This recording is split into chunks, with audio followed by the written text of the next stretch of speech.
Alright, so I can't remember the exact date, but maybe last week or so, I had a dream. I recorded it a little bit differently, and maybe I'll put that recording up as a different video, I don't know. But yeah, as far as I remember, it was quite a simple dream actually. I think I was with my brother, or sometimes I was with my brother and sometimes it was a friend of mine. You know how dreams can be that way. And we were at this kind of bizarre thing, I think somewhere in this town of Stroud, in the town hall, I think is where this place was set up. And there was a record store, and I was flicking through it, and there was a record that I quite liked the look of, but it was like a compilation thing, and it was double LP compilation thing, and there was just one track which I wanted it for. It was quite a long track, I know that, because I took the records out, and I think there was either like one or two tracks on this side, and this was either the first or second track, but there was a track after it, and it like took up most of the side. And it was on the arcade label, I know that, the yellow arcade label. And I didn't know if I should buy it or not. I mean, I couldn't really afford it, and it wasn't like it was something that I wanted for ages. It was just something that I found incredibly interesting. And so I walked away from it, had to think about it, came back, and now it's like a stall of books. And, it was as if it had always been a stall of books. And now the double LP was a box set of 2 books. The books, again, were like compilations of little stories. They were paperbacks, decent sized paperbacks. I think one was just over 500 pages, the other one's a little bit smaller, maybe 360 or something like that pages. But proper looking paperbacks. And as I said, there were like compilations of stories. I know one of them had something to do with dreams. One of the stories had something to do with dreams.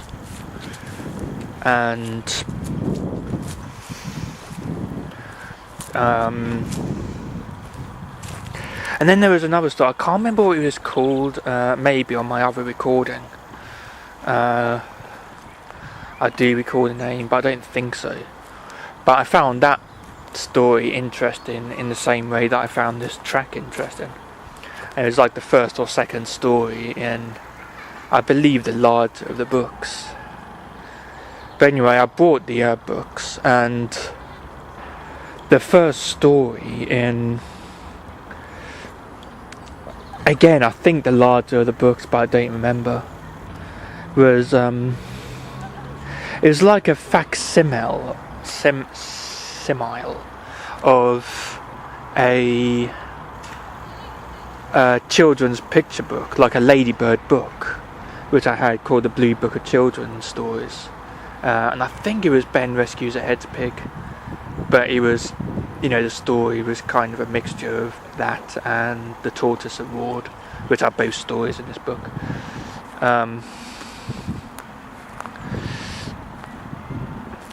But it had been like really, really badly photocopied. It was horrible. I mean, all of the pictures were just really pixelated, and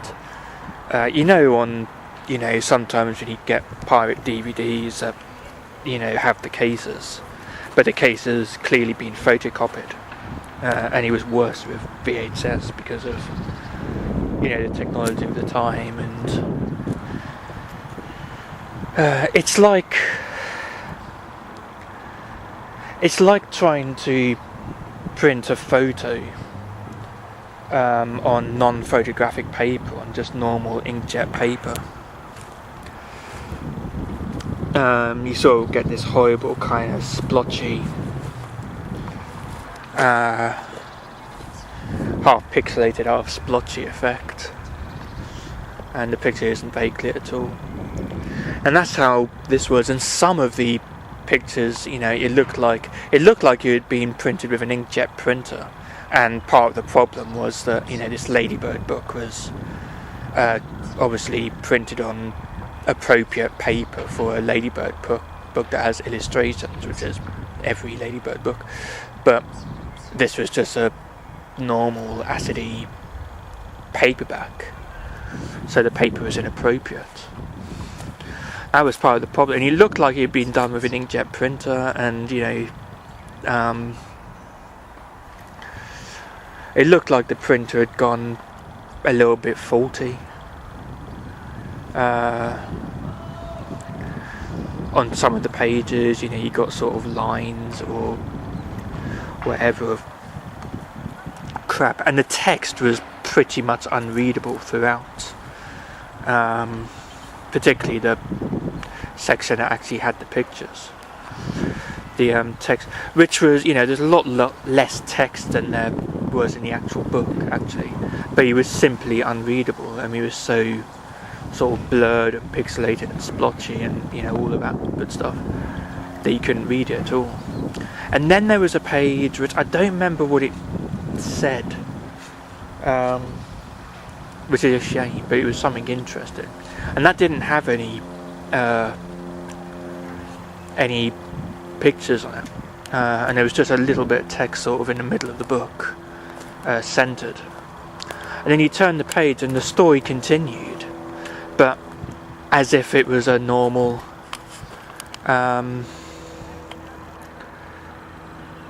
normal novel.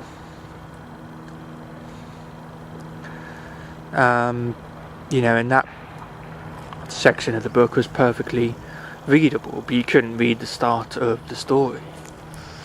Not that there was much story at the start to read, but I think it was literally just a facsimile of the story, and then this compilation book thing kind of offered, a little bit extra.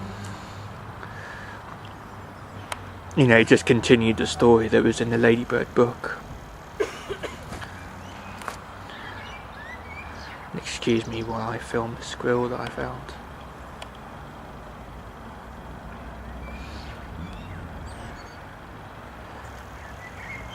I feel like a trip because I brought my tripod out, but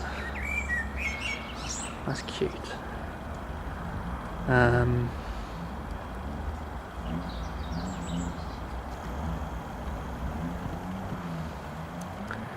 I didn't actually, it doesn't have the bit that screws into the damn camera, which makes it a bit bloody useless. Otherwise I could film that squirrel. I couldn't actually because it's too sporadic.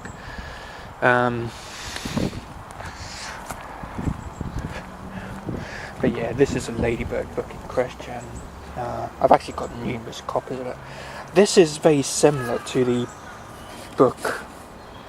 It's a little bit smaller, but I bought this from one of those charity stores that they have for people who are just starting a home and can't afford expensive furniture and stuff. Furniture recycling centre is what it's called. And this is like a it's only about that thin, but it's got all kinds of stories, a la carte by Jeffrey Archer, obviously, and I bought it for the Richard Adams story, I think, and a Jeffrey Archer story. But it's got little short stories from all of these different authors. At the start you've got, I think it's something to do with an AIDS charity, and in fact you have a little foreword by Princess Diana there. where she talks about a National AIDS Trust. Yeah, shit. Thanks you for buying the book. So that's the sort of book, but of course, the one I dreamt about was a lot thicker, and the story, at least the pictures, and this is a book in question, as I said. As you can see, the little tortoise, Tonga the growling tortoise, and Ben rescues a hedge pig.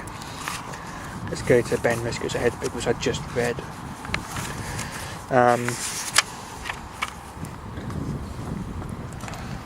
This is a story, and I do intend to, read all of these on camera and upload them. There's only 5 of them. It's basically about a boy who finds a hedgehog and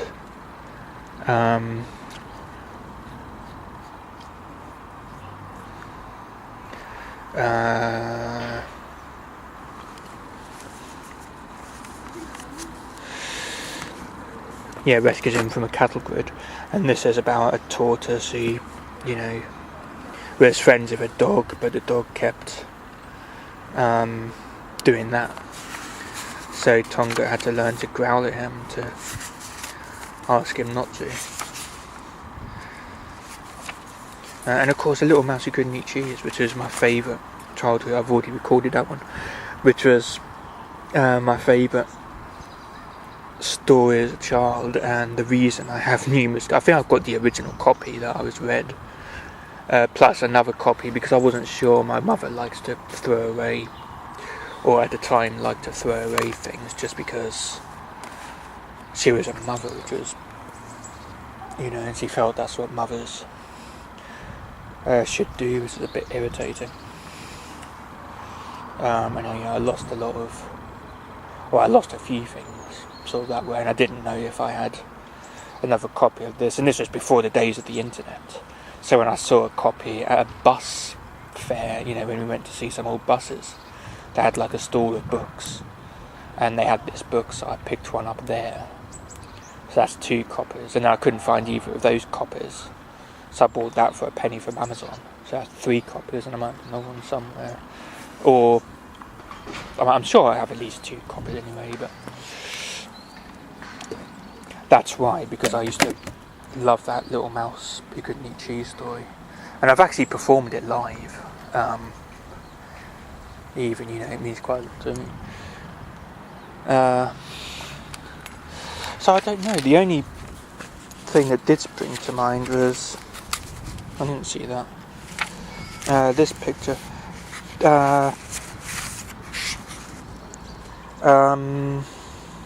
Ladybird books. They had these characters called Peter and Jane, who are mostly stars of the Key Readings series, and they were so treated. In fact, they released them with different artwork, I think in the 80s sometime, because they had to update the clothes and things like that. They were so incredibly 1950s and tree in the art style, in the clothing, and in the stories. It was, hilarious. And they did some standalone stories as well. I think I borrowed a book about them going to a circus or a zoo or something, which had nothing to do with the Key Reading series, but it still had Peter and Jane.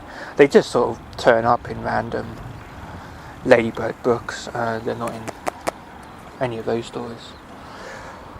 This is part of the series, so maybe.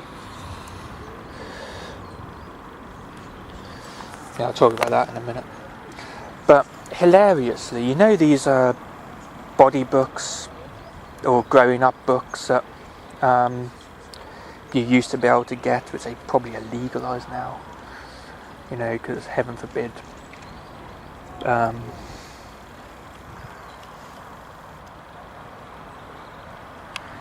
kids. In fact, I rented a book from the library on that subject when I was 11 and about the right age. I'd just gone through puberty too, I know that. And I bought the book for all the right reasons. I was curious about the subject, and I was at a boarding school. The damn house parent confiscated it from me and says, "Oh, you're not ready." I was like, "Oh, I am." It's like, well, how else do you expect me to learn about? You know, what do you expect me to do now except sort of experiment on my own with one of the other students, or, you know, who's also curious or something? I mean, how's... Anyway, enough about that. Anyway, in the boarding school I went to previous to that boarding school, they had a book, like a growing, you know, one of these growing up books that featured Peter and Jane. And every picture in this book, they were naked. And, you know, and obviously, you know, some people call it a Willie and some call it a John, but the correct word is a penis, and all that sort of text that you expect to find in books of this nature. And even back then, I just thought it was great, you know, it was just because of how, I mean, you know, these books, they're like the spoof versions, the spoof TV shows of the Famous Five. What are they called?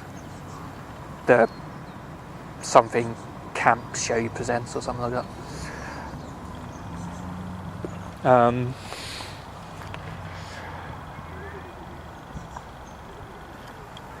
You know, and it's just great that they kind of released these books. And I do think about it from time to time, you know, I think, well, you know, would it be appropriate in today's climax to track down a copy, you know, again for all the right reasons. I mean, I wouldn't find that sort of thing attractive at all. They were all of 7. You know, they're paintings, but they're paintings of bloody 7-year-olds. Don't find that sort of thing attractive at all. But, you know, would it be appropriate to track it down and to sort of keep it as sort of a memoir of my childhood? Or I guess it would. I mean, my personal opinion is that it would, but would that be the opinion of, I don't know, the law, or, you know, whatever? I mean, I guess I could just buy one and keep it secret, but then I've got to buy it, you know, I've got to order it from eBay,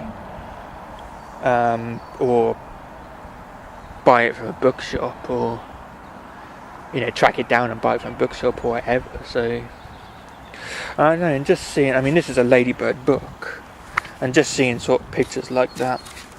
I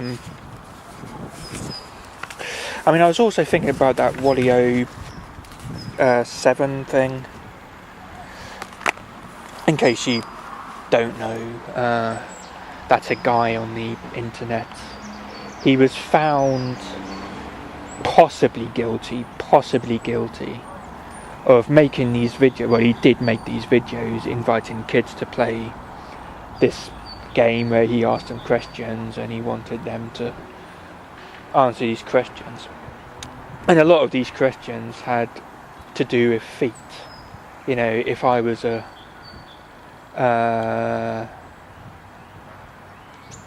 if you were a giant and, you know, I was normal size, how would you squish me with your feet? You know, that was one of the questions. And it turned out that this guy had a fetish for children's feet, and he was only asking these questions to sort of trick children into showing their bare feet so we can get off on it. And this made a lot of people. He was never even proved that this was the bloody case. But, you know, I saw one of the videos and he was a little bit suspect, I have to admit. But he was never proved that this was the case, and he made a lot of people really angry. And I was more angry at the... this is why I haven't subscribed to the Happy Cabbie, actually. Because of his video on this subject, where he addressed this Wally-O person and said, I hope you go to jail and get, I don't know, have a broomstick rammed up your arse, you know, all this wonderful stuff. And it's like, well, yeah, way to put these people into hiding, and, you know, people who at the moment are relatively non-threatening, but, you know, obviously need help. You know, if this is a case, you know, if he's really doing this just to get off on children's feet, then he obviously You know, he's obviously kind of on the edge. And you know, the initial video was done by this old woman, and you know, she was saying, you know, talking to him and saying, please, you know, seek help before it's too late. That's the way to go about it. Don't offer him a frigging broomstick up the arse and all that. That's just going to scare him into not seeking help, and then he's going to drive him over the edge, and then that's when bad things happen, isn't it? And DPR Jones pissed me off, and this weird Manchester strange guy, he pissed me off. And I was going to make a video about it, but didn't, you know, I wasn't making what I call talkers at that time. I wasn't talking in film. And but anyway, you know, the relevance of all of that was, you know, I was thinking, you know, if he's into children's feet, you know, surely to goodness, he could just go into HMV and buy one of these I want to be a ballet dancer. You know, ballet has a lot to do with feet, and there's tons of DVDs I've seen. In fact, I own one because I got it from Marks and Spencer's, and I wanted to turn it into a clock because I found it funny. Marks and Spencer's is or was popular with transgender people because they're sort of very trans friendly. And I thought it was funny to have a disc that said Marks and Spencer's presents I Want to Be a Ballerina. I was going to turn it into a clock. Never did. So I've got this crappy DVD on my shelf at the minute. But, you know, or Sesame Street, or that Wiggles thing, you know, the Wigglies, you know, the thing that I mean. You know, there's got to be tons of DVD because it's not something that people generally tend to think about. You know, it's the same with, you know, anyone who's into animals can just buy, I don't know, Babe, Black Beauty, pretty much anything with animals. And it's bound to have, you know, a few shots you can freeze frame and, you know, get off on if that's your bag, because it's something that people don't think about, or people don't want to think about, and therefore it doesn't exist. And this was the case, you know, even the case in the 50s with homosexuality. If you look at the Carry On films, or things like James Bond, you know, there's tons of homoerotic shots which, you know, if you look carefully enough, you know, which have to have been done. That's cool. Must be mating season.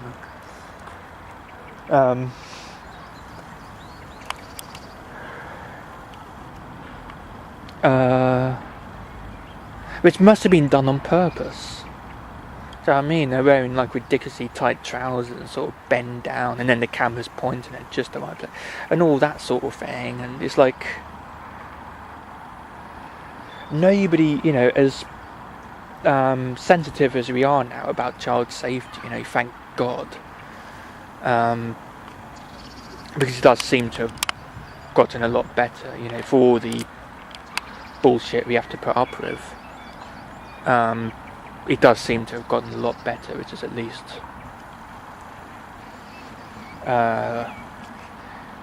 something, you know, at least it's not all in vain.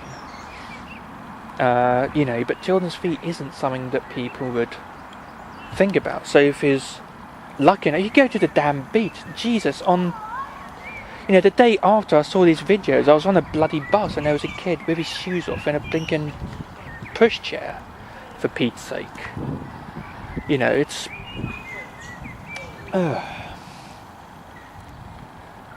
and I don't know, of course this was made, I actually don't know when it was made. It doesn't have a year on it. 70p net for that book. I think mine was 20p, I'm not sure. My whistle one, I got it in the early 80s, in the very early 80s. You know, as I said, I don't know if it was new back then.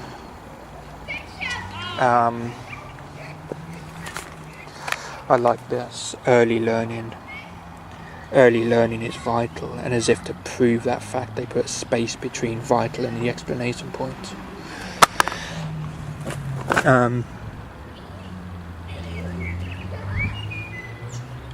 But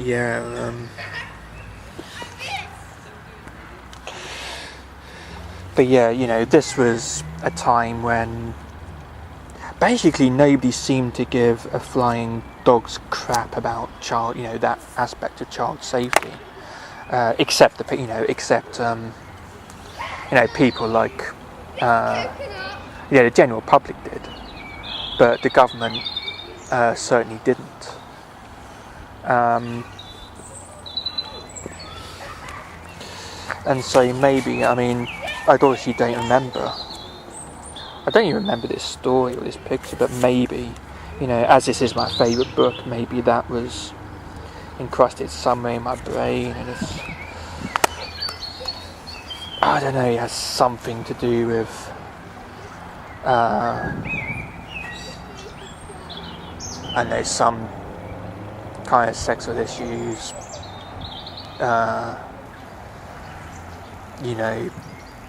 to do with my partner being in a different country, and of course I have to contact her over the internet and on Second Life mostly, where there's a lot of kind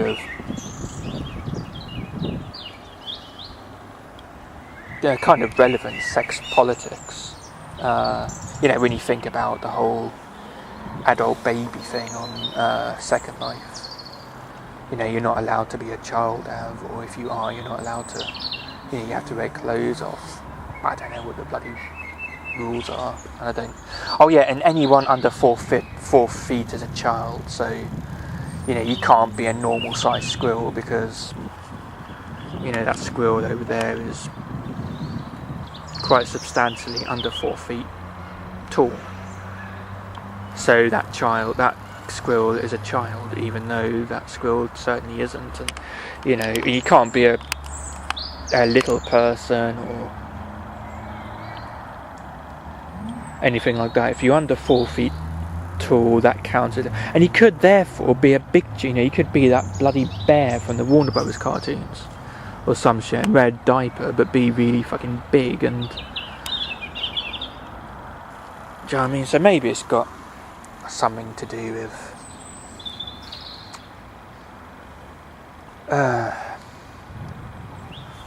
or that, maybe I need to go around chasing squirrels like that squirrel was doing a few moments ago.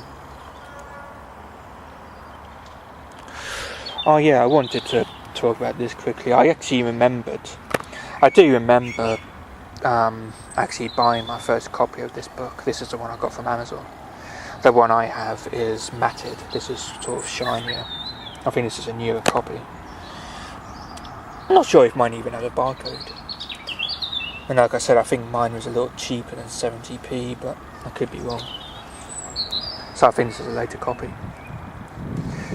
And they also brought out the red book, yellow book, and green book. And I remember we were in some kind of big food place. I was very young, and we were in some kind of big food place that also sold plants. It might have been a nursery, actually, like a plant nursery. I don't know, but they had like a little swindle, one of these turny booky things full of ladybird books, and I was allowed one, but I sort of had to choose my favourite colour, and I kind of didn't have a favourite colour at the time. I just thought, well, I like colours, I guess I like some colours more than others, but I don't really have a favourite. At that time I thought, I know at one point blue was my favourite colour. I had a blue bedroom and all kinds of blue. I had a blue light bulb at one point. That was a bit pointless. It was almost like a black light bulb, barely lit up. It was like a navy blue colour. But I had a really stupidly designed powerful lamp, and they kind of cancelled each other out, and I had a sensible amount of blue coloured light. But anyway, I think the only reason I chose this was the only way I could choose, 'cause I couldn't decide, was that this is the only colour that isn't a traffic light. I think at that age I wasn't old enough to have a favourite colour, but I was old enough to recognise that blue was the only colour out of red, yellow, blue and green that wasn't a traffic light. And that's how I kind of chose it, I think. And it's almost strange that this has the mouse story, which is so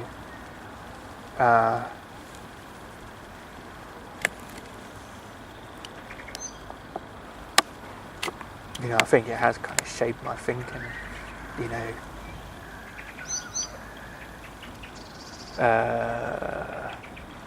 or shaped the way I am now. Having that story read to me so often, and also having it around, up until this day. Like I said, I performed it. It wasn't, it was only for this storytelling thing. They said find a story. And I did it for a creative writing course as well. They said bring a story that you liked during childhood and read it, and I brought that. So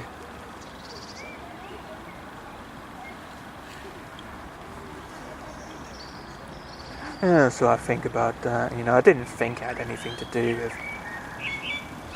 So of course I had that dream last night. I'm recording this the day after I recorded the dream about the egg yolk and the answer phones and all that sort of thing.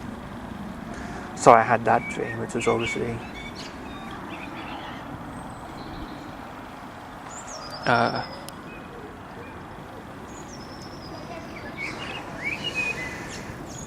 so maybe my brain thinks that I'm Freud at the minute, I don't know, but yeah.